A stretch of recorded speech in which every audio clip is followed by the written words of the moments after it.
Megan, thank you so much for joining me today. How are you doing? Great. Thanks for having me. Of course, I understand that sun is coming out in Seattle, which means I know you got to get outside the house soon, but tell me what's going on in the Northwest. It is March. It is soccer season, so we actually have a game tonight. We're in Champions Cup with the Seattle Sounders, so I think we're playing Cruz Azul tonight, and yeah, that in between the middle of MLS kickoff. So busy time here, but exciting time. All right. And I showed you off air. I had a mug from Stoneway Cafe. So, first question is number one, are you a fan? Of course. And question number two is, what is your order when you're there? Okay, so back when Stoneway was at the old spot at the bottom Yes. of the hill, that's when I would always go. I would travel out to Seattle to see my partner. We were doing long distance, and I go down there. I get the breakfast burrito. Duh. Um, so it just depends on what your vibe is, though. So sometimes the pastries they have on deck just from the bakery are incredible. So if that also happened, that's a vibe. I think your first answer was the right answer, which was breakfast burrito. Yeah. All right. Well, really excited to talk to you today about performance and the world of performance in soccer as well. And I understand your background is very rich in experience, spanning from professional soccer, collegiate athletics, and even your own personal health. So, how have these things really shaped your philosophy and your principles as a performance coach? Yeah, I mean, the great thing is, regardless of sport, regardless of like my own story or my own golden retriever in the background, is that physiology is physiology, right? And science is science. So it's taking conceptual logic and applying that in different lenses. And sport is one of the coolest, I guess, lenses to use that because it's entertainment for people that aren't in professional sports. But when you're in the wheelhouse of the team behind the team in professional sports, there's so much that goes into that. And you need the years of expertise to be able to make the 5 minute decision, right? And that's where games are won and lost. And that's where the big calls are made is having all the expertise to build the systems and hire the right people to have on the team. Yeah, awesome. Thank you. I've heard you talk about before about having no bad days as part of your outlook. How does that mindset also translate into working with these high performance athletes? Yeah, I mean, I think it's two very different things. Like, it's not saying that people can't have bad days.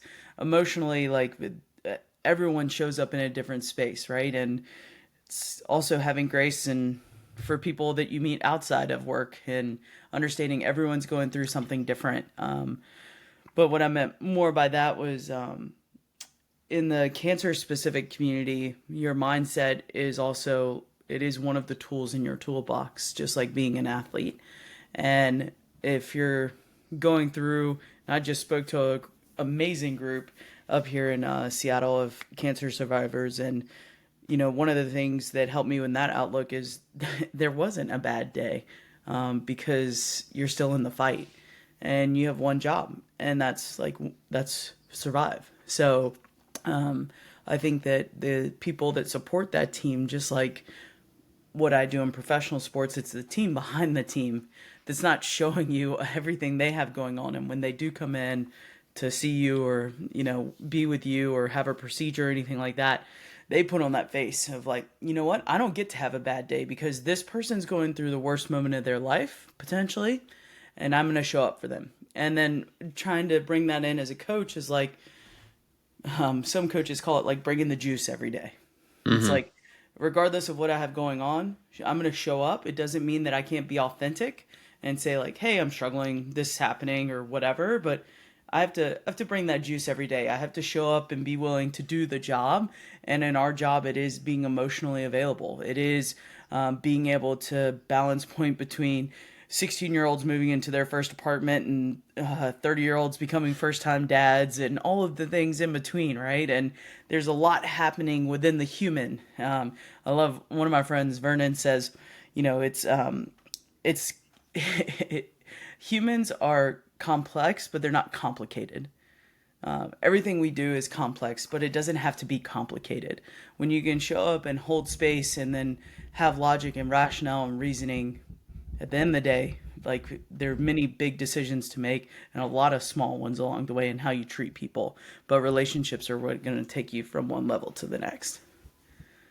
Yeah, that's awesome. Well said. Thank you. And for you, as you go through this day to day work week and then week to week, month to month, do you have a trigger or something in your day that's a reminder, maybe a poster, or just like some sort of way to flip the switch and quote bring the juice?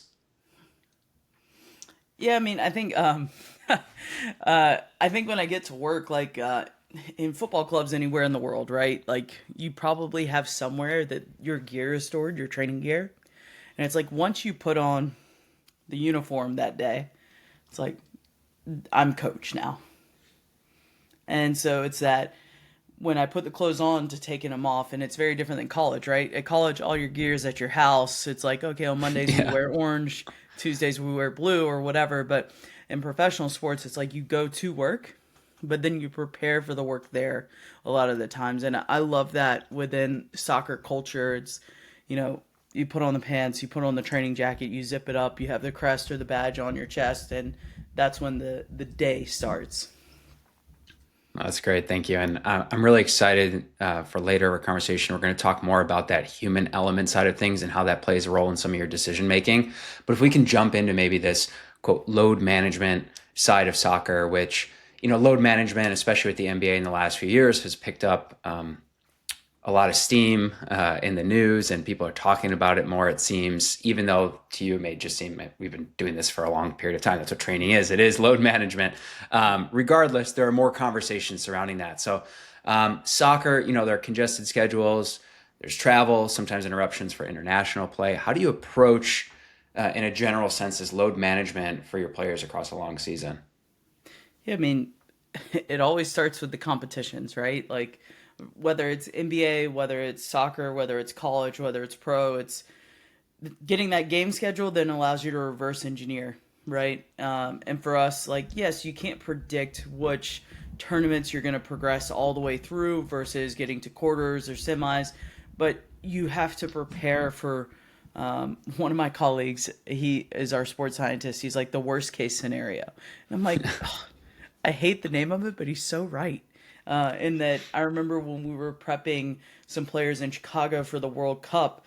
Dawn Scott was with the women's national team, and she's like, Megan, we got to prepare them for the 3 games they're going to face in 8 days. And I was like, okay. So we would be at training and go through the training session, and I'd look at Julie, and I'm like, we still have a lot of work to do. So it just is.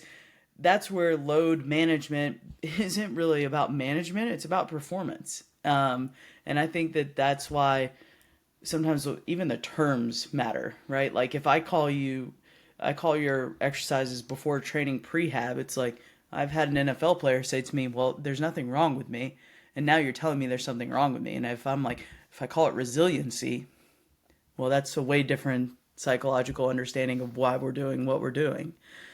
So the same can be said for like load management versus just performance data.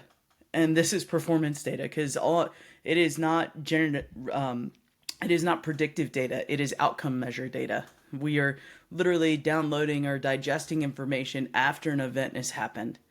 Now, can we understand based off means and averages and roles to predict kind of what load measures could be down the yeah, absolutely, no problem. But we do that, what's the end goal? So you have to have people to ask the right questions and to understand like is there a problem we're trying to solve or are we just trying to dive into different things? And I think that for me it always starts with the competition and we're trying to best prepare ourselves to have the highest level of performance in those competitions.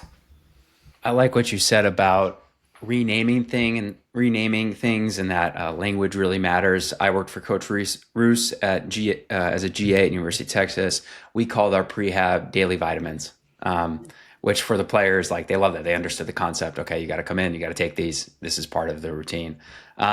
You talked about key metrics and having things be more outcome based. So when you're looking for these outcomes, I mean, what outcomes are you actually searching for, and what metrics are actually important to you? When you're like, okay, like I have a good understanding where these people are at, because the game itself, there are things that happen within a game that they just happen. But when you look at metrics through games and performance, what are you actually looking at? Yeah, I mean, I think it's just like in the weight room, right? Like volume is one indicator, intensity is another. metrics fall into both those buckets. That's how we kind of understand people and purpose, intent, and adaptation.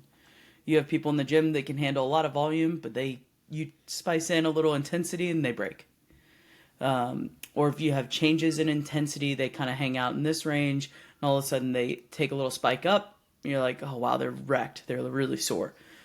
Same to be said for data management of performance metrics, right? So on the field specifically, everyone in soccer is going to talk about running or achieving 90% max velocity and using that as kind of like you're saying, a checklist. I feel like a lot of ways people think in soccer is like a checklist of, okay, we did this, and this to kind of make sure athletes are ready to perform, and it's ticking them over. And that's unfortunately, like in the highest levels of football, it's not necessarily about making them better. It's about making them ready. And making them ready is making them better, because then you have player availability for the majority of your games throughout the year. So you've given yourself and your management the opportunity to leverage the roster you've built. Now, that being said, do I believe as a performance coach that we don't make people better throughout a year? Heck no. I wouldn't be here if I'm just like, okay, I'm just here to move you along through the process, take you from here to here. That's it. Don't believe that at all. There's all the little 1% gains, and for us, we're together 11 and a half months of the year. So 11 and a half months of 15 minutes a day is a lot. So I kind of akin it to like in college basketball in the NBA, where they started doing post game lifts and then pre-game and Right. pre-practice lifting, right? It's like that became, hey, we don't need 2-hour training sessions and lifting sessions to get the most effective response for the least negative repercussion of adaptation. So meaning, how much can we get for giving as little as possible? And I love that dance. And I think Yeah. that's the fun part of working in a pro team. Now, on the other side of that, we have an academy system as well. Man, that's where development happens.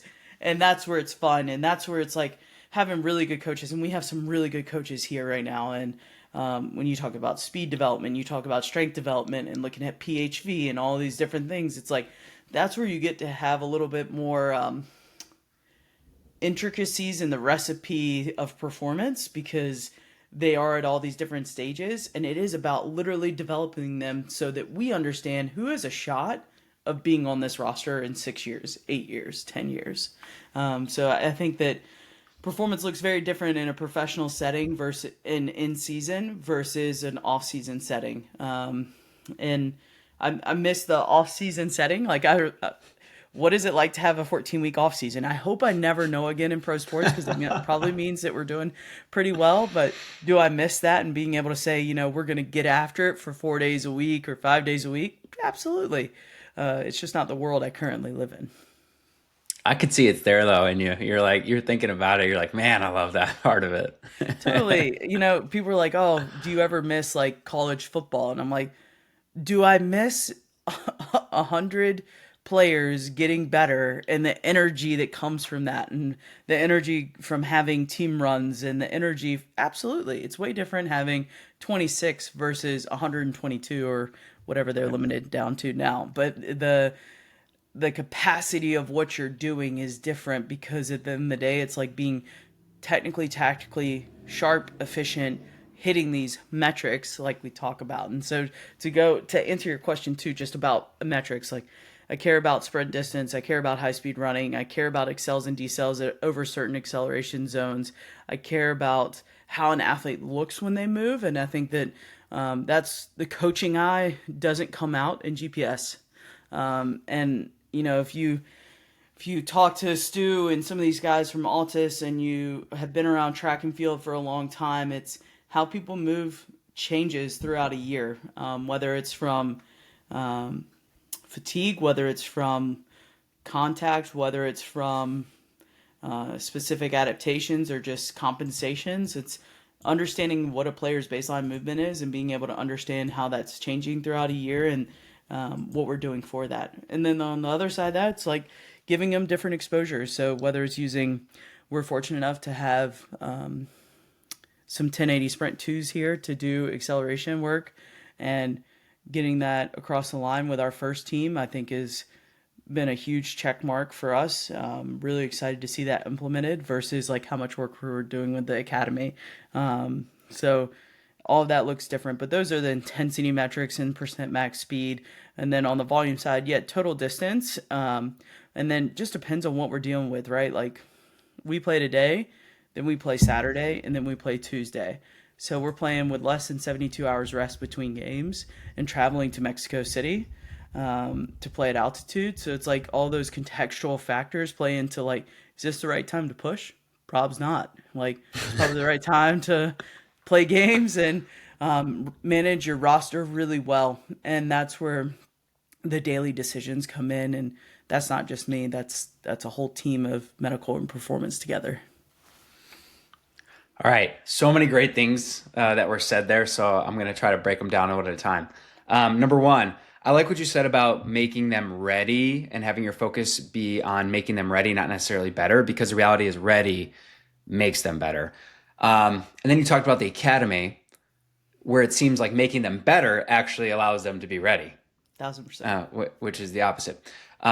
Okay, so you're getting ready for this week though, right now, which sounds like a pretty crazy week. I mean, you mentioned the altitude, you mentioned going to Mexico. So you said you're having these conversations with everybody that's involved in performance. So, I mean, enlighten us, like what are those conversations like? What's being said, if you're able to share, or just maybe give us some insight into like, I mean, this is great. This is a week right in front of us right now that we can maybe talk about. Where's your Yeah, head a at? lot of what we talk about are kind of the baseline things of how are players sleeping and eating.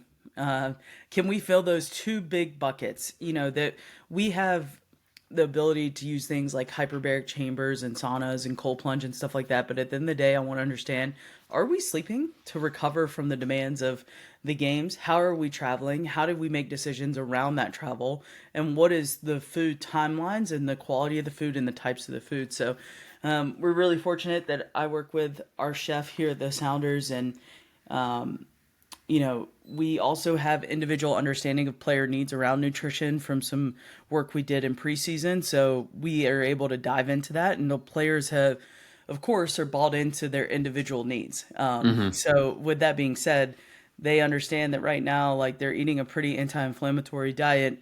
They may not call it that, but like, oh yeah, I'm eating a lot of berries, and doing this or that, and you know, then we say on the other side of that, how are you sleeping, and am I giving things to help you sleep, and adjust, and then understanding that whether it's capturing information through aura and then looking back at that, or individual player education, and also understanding just different phases of life. Like if they have kids at home, it doesn't matter that we have a game tonight, they're still going to do school drop off tomorrow morning.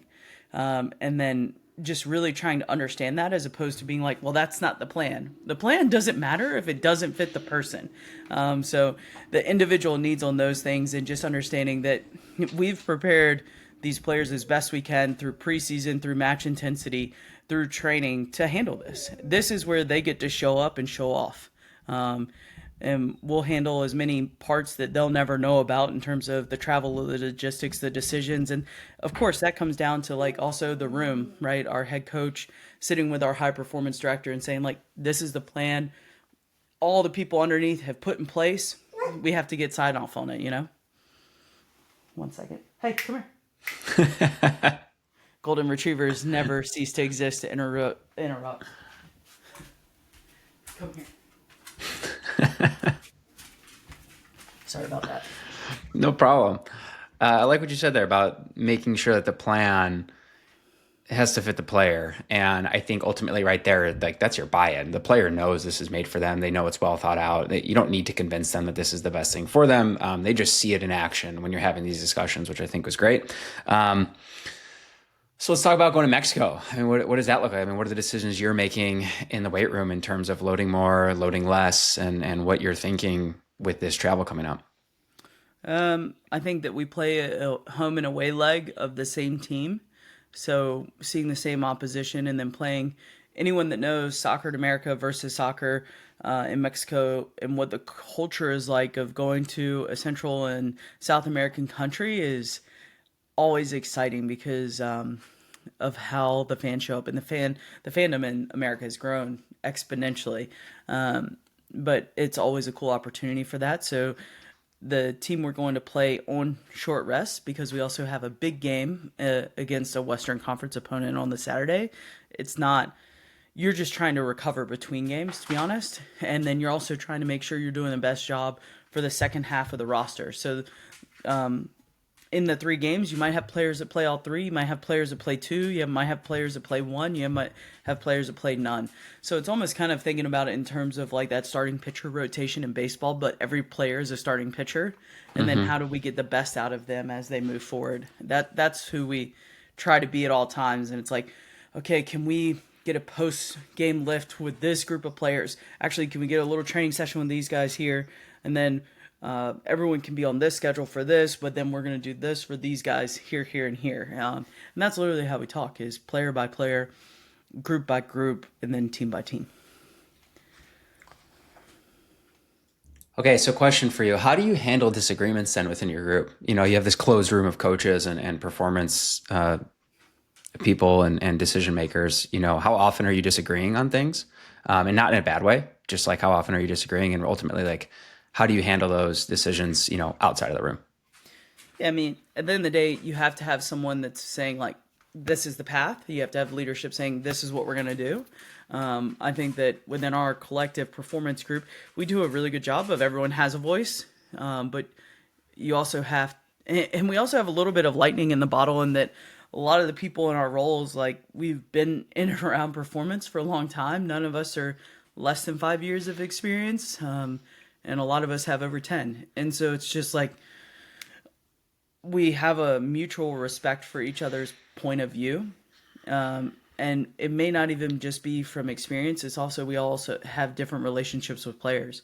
So maybe I'm getting a piece of information from a player that you're not getting because we have different relationships. And guess what? You're with them on the field every day, but I'm only with them in the gym that day. And so I'm going to get something different if they're frustrated or whatever. And trying to put all that emotional context and player feedback and then looking at the plan and saying like, where do these come together, and making the best decision there. But I think that we do a really good job of having productive disagreements, Hmm. and like professional decorum and how to do that. And you know, if you weren't passionate about your position, you probably aren't going to say anything.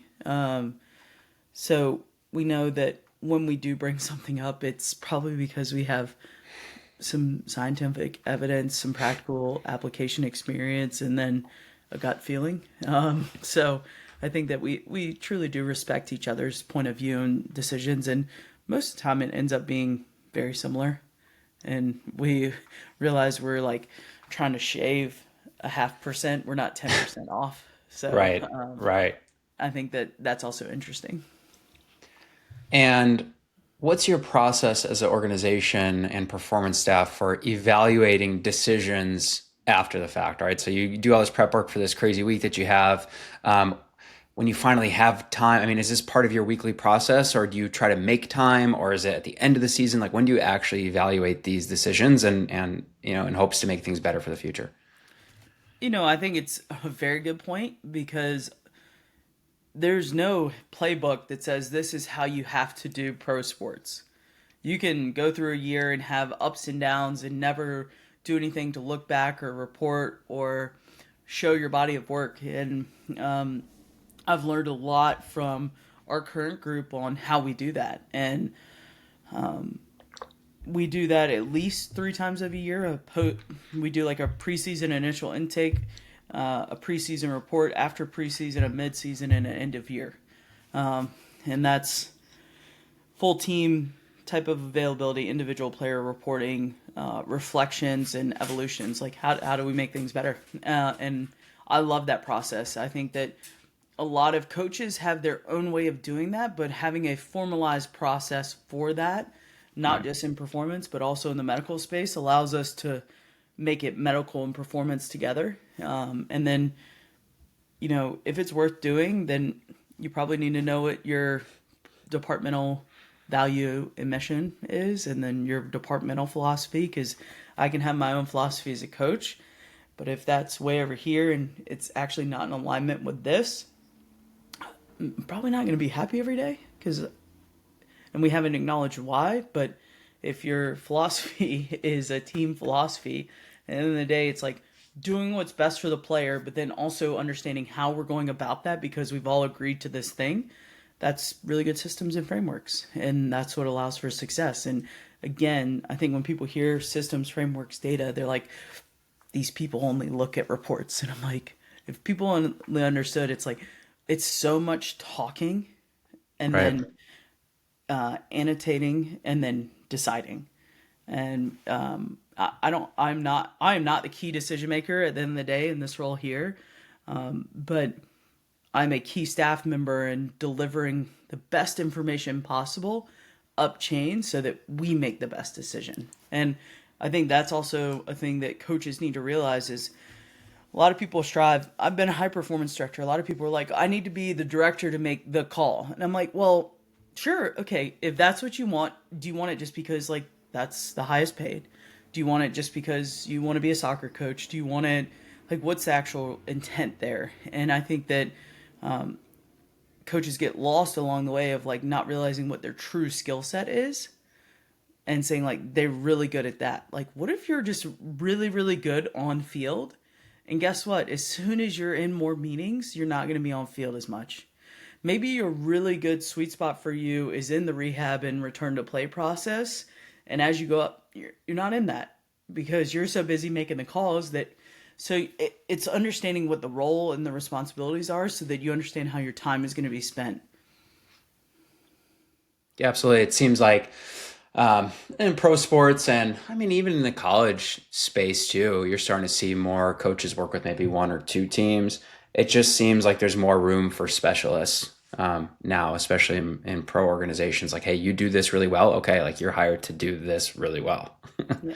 um, And even in college, just to like, I started off with multiple sports, and right. my last 4 years, 5 years at Auburn, I was research and women's soccer. That was it. And I think that that didn't mean that I was a specialist in soccer. It meant I had a singular focus of team sport. I Right. think that that's also where coaches maybe are falling into a trap where it's like you don't have to be a sport coach to be a really good performance coach at any sport.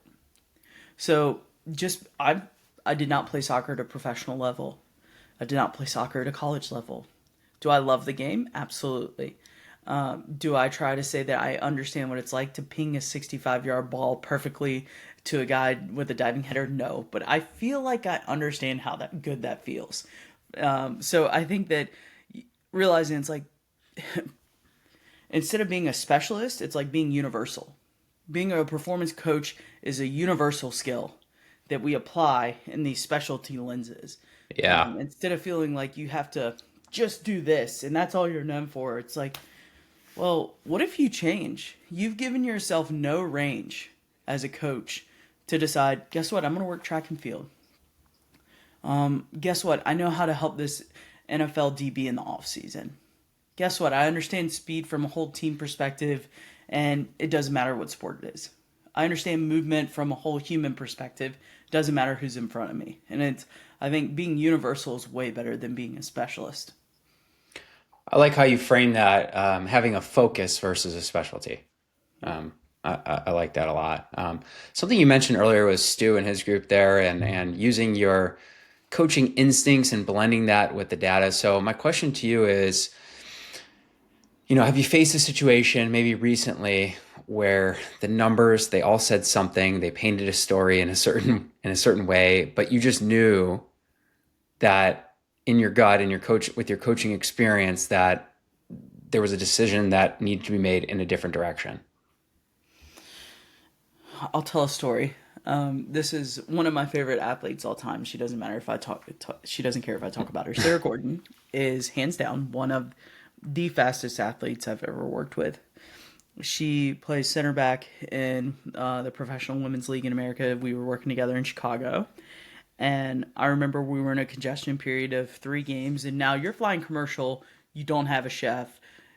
You don't have true accountability into their sleep schedule. You have zero control over a lot of the things that will help. And you're going to drive 45 minutes to training every day, an hour and a half on a Friday. So it's like the deck stacked against, right? Okay. And she's had a decent output by anyone's means on the data in these two games. And she looks at me after the midweek game where we've played an opponent that I know we're going to play in playoffs. And she's like, I'm not tired. I was like, great. I was like, I'll see you in the locker room. And I'm doing post game top up. She's like, I'm going to do sprints. And I was like, well, that goes against like everything I'm thinking about for the next game. And I could just tell she was pent up with this energy and emotion of excitement, but also being like they don't understand because they don't even know. And I was like, this player, if anyone, is built for sprinting and high speed running. And if you know anything about soccer, that is not the profile of a center back. She can play fullback as well. And so I was like, all right, we're going to do this. So there is nothing in literature that says that's a wise decision given 2 games played and going into a third. She played lights out in the third. She sometimes, like, what a player feels, we do not separate the brain from the physiology output. There is no separation in mental and physical output. So you have to really know your player really well, and then when you side with them, that's a decision that will help you later down the road. Now, had she like gotten hurt in the next game or something happened, would I sit here and feel differently? Sure, probably. But at the end of the day, am I still gonna back in the player that I have years of experience with and know? Yeah, 9 times out of 10. Yeah, I love what you said about players. The players feel at the end of the day, they know themselves the best, right? That they know their body's the best, they know their capacity is the best, they know how they're feeling. So to be able to tap into that is great, regardless of what maybe the numbers might say. You talked about recovery a few times now, and the important things that go into it. I guess if you were to zoom out and just say, hey, this is kind of like my decision tree for recovery, like athlete walks in, or maybe I know this information before they walk in through the door. But if you can maybe just expand on maybe what your decision tree looks like on both sides, that would be really interesting to hear about like maybe what modality is required based on how they're feeling. Yeah, I think there's some coaches and some researchers that have made some really simple frameworks based on how you feel. Like if you feel heavy, if you feel irritable, if you feel tired, and kind of following simple decision trees from that. It's literally if you can fill in the missing letter at the front, it's hit, but with an S on the front. That type of framework I think works really well because it's player led. You're just like, what do you feel? And they're like, this, and this, and this. And I'm like, great, all 4. So do everything. No, I a lot of it is, again, reverse engineering off of that scheduled timeline, right? Like, we're not probably using the infrared sauna or sauna on match day -1 because I care more about hydration at that point and trying to get the carbs we need to be able to fuel appropriately for a game. Logic. Days after we have an extensive day on the field and we lift, trying to encourage them, that's a great day for a sauna and the extra work we need because I need you to wait 45 minutes before you're exposing yourself to cold so we really get the strength adaptations we want. Science, logic. On match day -4, when it's predominantly upper body, do I care if they're still sore 3 days after a game in a typical week? If they contrast earlier getting cold because they're stiff, sore, irritable, tired? No, logic. So a lot of times it's just building a robust enough framework Yeah. where the player knows. And then players getting their own intuitive habits. And something you said earlier, I'm gonna actually push back against in that a lot of players don't know their body. That's part of our job, especially when they're younger, because you got to remember our players come in and sometimes they're 16, and it's like they're still growing into their body, and they're like they feel something. They don't know the difference in between like severe pain injury and DOMS and stiff, and it's like it's really that's where like doing a simple questionnaire, and I totally get if I'm in a college setting or working one-on-one with someone that might look different, but having them fill out information about themselves and then being able to provide that reflective piece for them of how they're saying they feel all the time, that's them talking about themselves so that they start to make that connection as opposed to just it being up to the day because emotions are so triggered into how the body feels. When we win tonight, and it's going to be a great game, I'm just speaking that into existence, how our players will feel soreness wise will be less than if we didn't have that result. So that's where we also have to have understanding of context. It's everyone knows after a loss, soreness hurts more. Nicks and little contusions and things like that, it's different. So I think that it's also our job to help a player understand how their body is responding if they don't have the best. And it's like every time after sprinting, your left hamstring feels a little this or that, but you don't want to do any prep the next day. It's like, here's how I'm going to help you. I'm going to help you gain some context into what I see you saying is a presentation, and I'm saying it's a pattern. I appreciate you pushing back on it because as I was saying it, I was almost pushing back on myself. I worked in college baseball, and I was just laughing because there's a few people that come to mind, right, that I used to work with, and I'm not going to mention them by name, but really in that population and even just collegiate athletes, I do agree with you. Younger athletes don't know themselves as well. And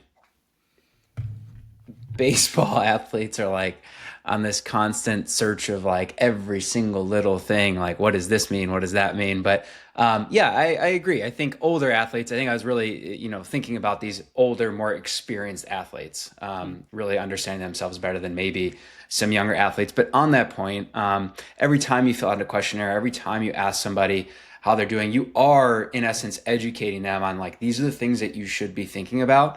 So my question to you is really, what's the importance of education? I imagine you value it a ton, but really, like, are you conscious about certain moments of the day where you're like, this time is going to be time blocked and dedicated towards education, or is it more of this kind of like natural flow throughout your day to day?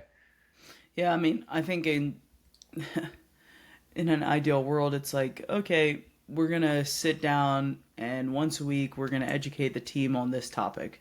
No, that's not how it works in pro sports. I Yeah. think that speaks more to that academy and developmental side is how much can we teach them all the things? Like when we designed this new facility, their weight room has the similar equipment to us so that as they come up and then eventually into a first team, they already know how this feels familiar.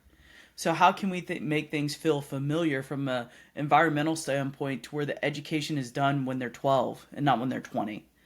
I think on the flip side of that is the individual meanings versus the team. I think I had our former intern who's now our academy coach, shout out Katie, to a presentation, and I stole this idea from a coach friend of mine, shout out Hootie, on the difference between Gen Z and Gen Alpha. And I was like, how do we best understand what's coming?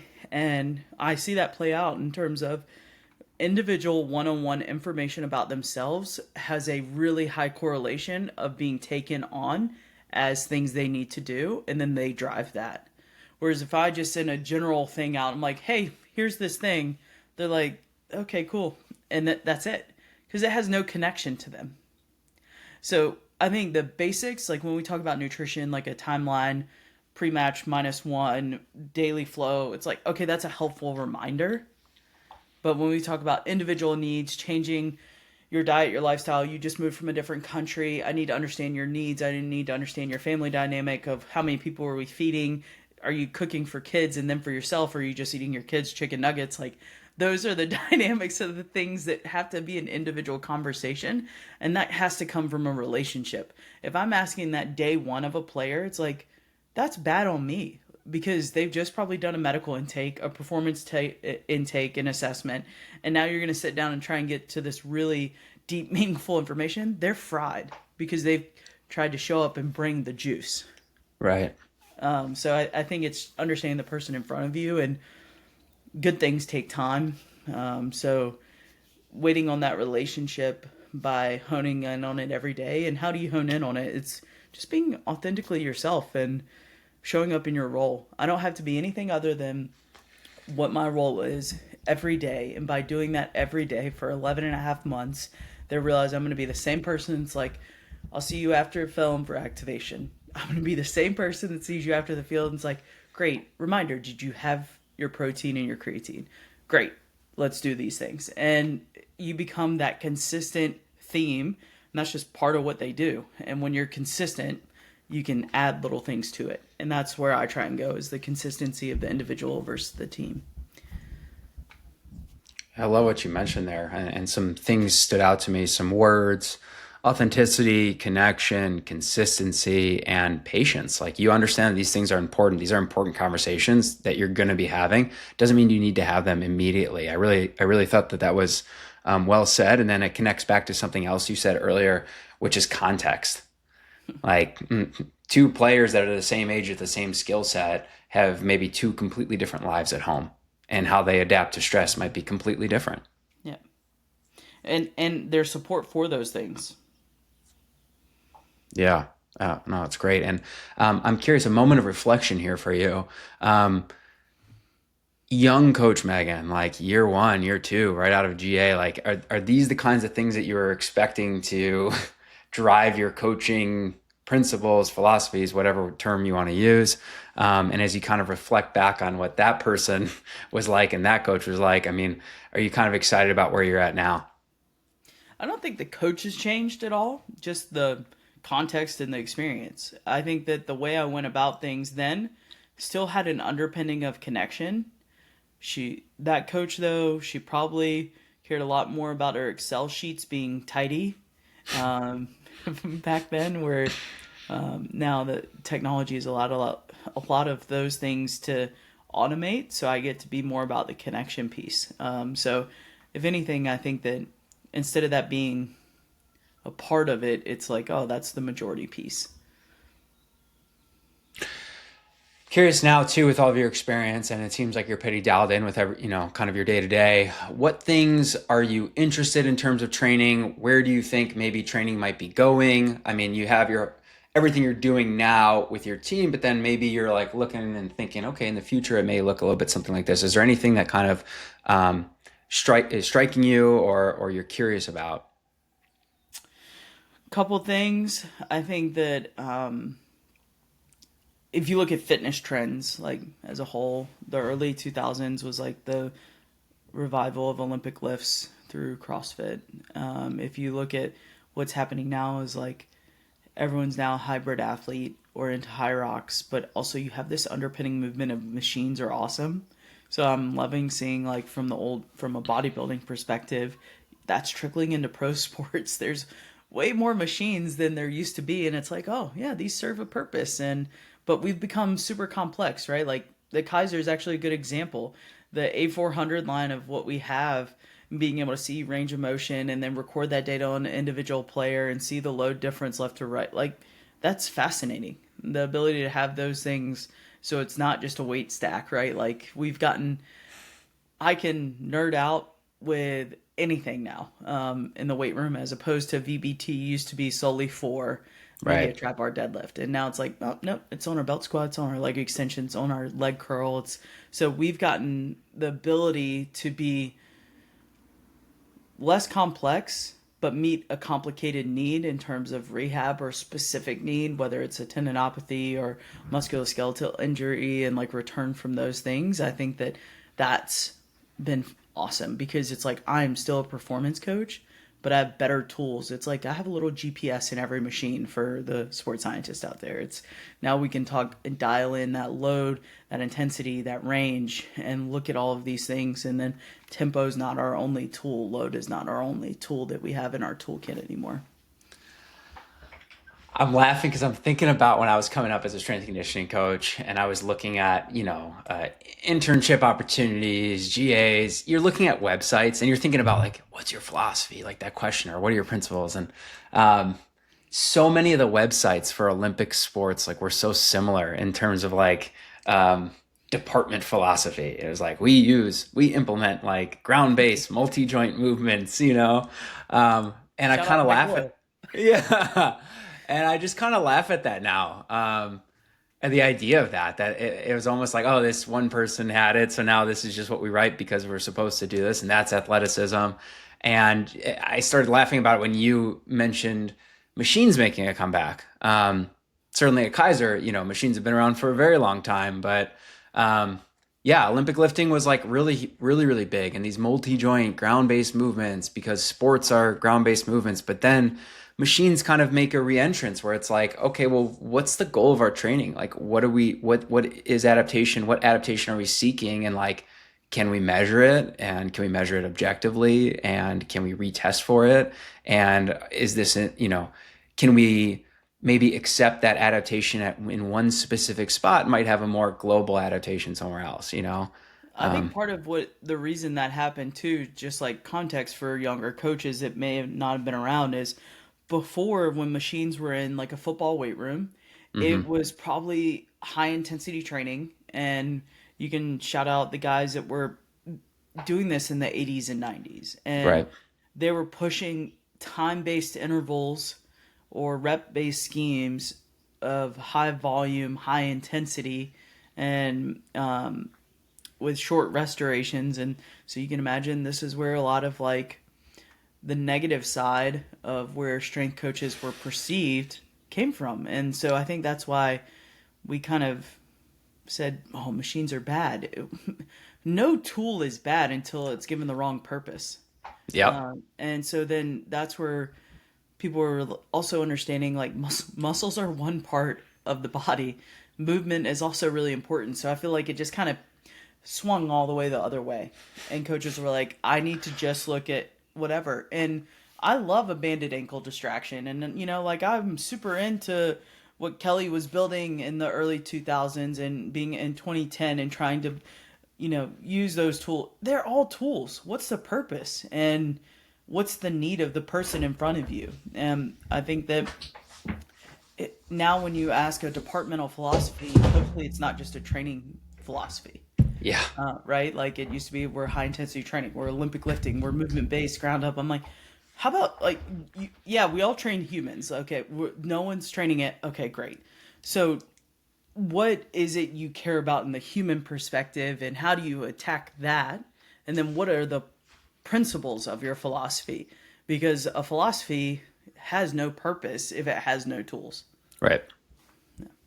I was grabbing, I have my book. Oh, nice. Yeah. I have that and a bunch of other ones underneath here, but you had mentioned that one by name, so I figured I'd pull it out. Where, look, I like what you said. Like every tool is a tool, and it's only the wrong tool if it's used in the wrong way or it's serving the wrong purpose. And is the answer maybe a little bit of everything? Maybe. It depends on the person, I suppose. But I like that you had some principles related to your training, your recovery, but then also, like you talked about, it's the human in front of you. And you actually have a lot of principles related to like this human interaction and maybe how that is communicated. So I really appreciate that aspect of it as well. And it doesn't, for you, just it doesn't end at X's and O's of maybe physiology. Yeah. Yeah, I mean, I think that you have to have the underpinning education, right, to be in the room.